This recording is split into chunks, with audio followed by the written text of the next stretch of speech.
Hi అండి.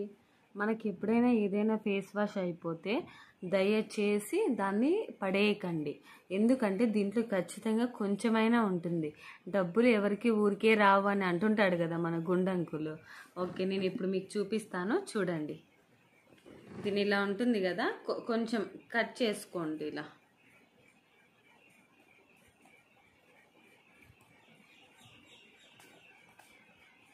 ఇలా one side మనకు కట్ చేసుకుంటే అప్పుడే మనకు తెలిసిపోతుంది దాంట్లో ఉందా లేదా అని.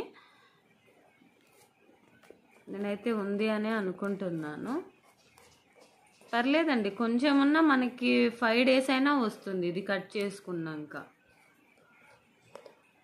కట్ చేయడానికి కొంచెం కష్టంగానే ఉంది. ఇది చూడండి, నేను కొంచెం కట్ చేశాను, ఇంకొంచెం ఉంది.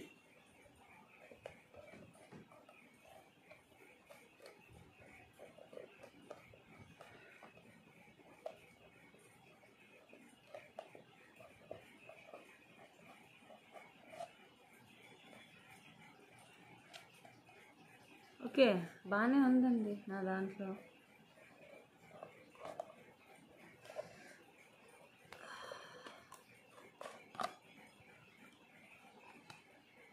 ఓకే, చూడండి, ఇలా మీరు కట్ చేసుకున్నారంటే ఎంత ఉందో చూడండి దీంట్లో.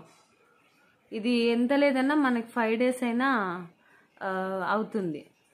సో మనం కూడా ఇలా కట్ చేసుకొని ప్రతి ఒక్కరు ఎవరు ఫేస్ వాష్ని వాళ్ళు పడేయకండి, సరేనా? మీరు ఎప్పుడైతే ఇలా యూజ్ చేస్తారో మనం కొంచెం డబ్బులు సేవ్ చేసినట్టు అవుతుంది. అలాగే అనవసరంగా మన రూపాయి ఏదైతే మన రూపాయి ఉందో ఆ రూపాయిని కూడా వేస్ట్ చేయొద్దండి. ఎందుకంటే మనము ఎంతో కానీ కష్టపడితే మనకి నెల అయితేనే కొంచెం డబ్బులు రాదు. ఆ డబ్బులు ఎలా వస్తుందంటే మనం ఎంతో కష్టంగా ఉంటేనే మన డబ్బులు వస్తుంది నెలకి. ఎందుకంటే మన పేరెంట్స్ అంబానీ కాదు కదండి.